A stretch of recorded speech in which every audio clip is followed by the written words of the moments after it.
You are the children of God, the sharers of immortal bliss, holy and perfect beings, you divinities on earth. Sinners, it's a sin to call a man so. It is a standing libel on human nature. Come on, O lions, and shake off the delusion that you are sheep. You are souls immortal, spirits free, blessed and eternal. You are not matter, you are not bodies. Matter is your servant, not you the servant of matter. He is an atheist who does not believe in himself. The old religion said that he was an atheist who did not believe in God. The new religion says that he is an atheist who does not believe in himself. Faith in ourselves, faith in God. This is the secret of greatness. If you have faith in the 330 millions of your mythological gods and in all the gods which foreigners have introduced into your midst, and still have no faith in yourselves, there is no salvation for you. Have faith in yourselves and stand upon that faith and be strong. To succeed, you must have tremendous perseverance, tremendous will. I will drink the ocean, says the persevering soul. At my will, mountains will crumble up. Have that sort of energy, that sort of will. Work hard and you will reach the goal. This is the great fact. Strength is life, weakness is death. Strength is felicity, life eternal, immortal. Weakness is constant strain and misery. Weakness is death. The world requires a few hundred bold men and women practice that boldness which dares know the truth, which dares show the truth in life, which does not quake before death, nay, welcomes death, makes a man know that he is the spirit, that in the whole universe nothing can kill him. Then you will be free. Doing is very good, but that comes from thinking. Fill the brain, therefore, with high thoughts, highest ideals. Place them day and night before you, and out of that will come great work. Do not talk of the wickedness of the world and all its sins.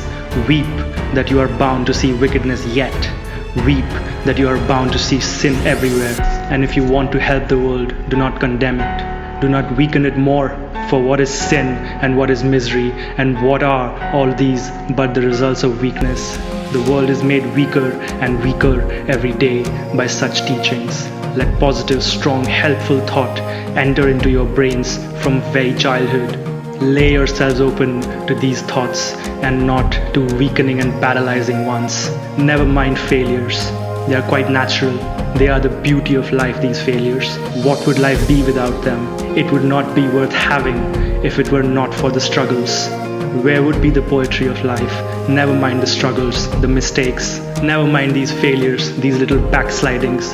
Hold the ideal 1,000 times, and if you fail 1,000 times, make the attempt once more. All the powers in the universe are already ours. It is we who have put our hands before our eyes and cry that it is dark. Know that there is no darkness around us. Darkness never existed. Weakness never existed. We who are fools cry that we are weak. We who are fools cry that we are impure. The remedy for weakness is not brooding over weakness, but thinking of strength. Teach men of the strength that is already within them. The ideal of faith in ourselves is of the greatest help to us. If faith in ourselves had been more extensively taught and practiced, I am sure a very large portion of the evils and miseries that we have would have vanished.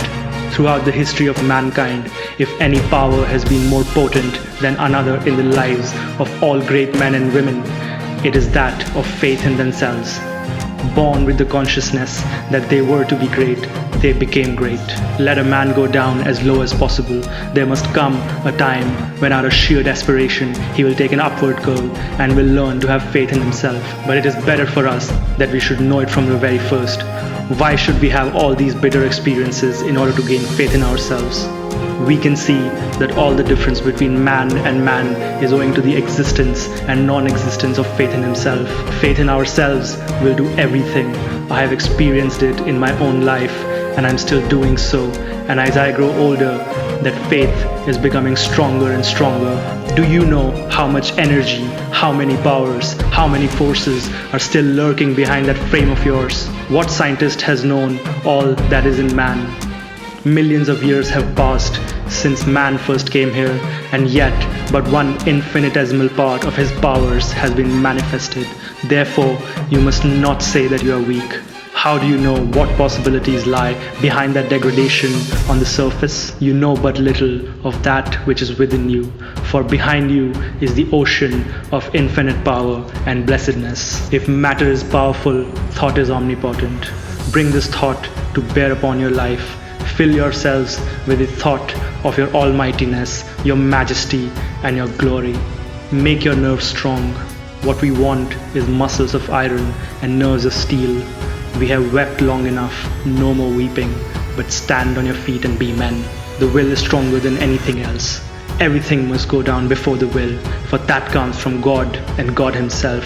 A pure and a strong will is omnipotent.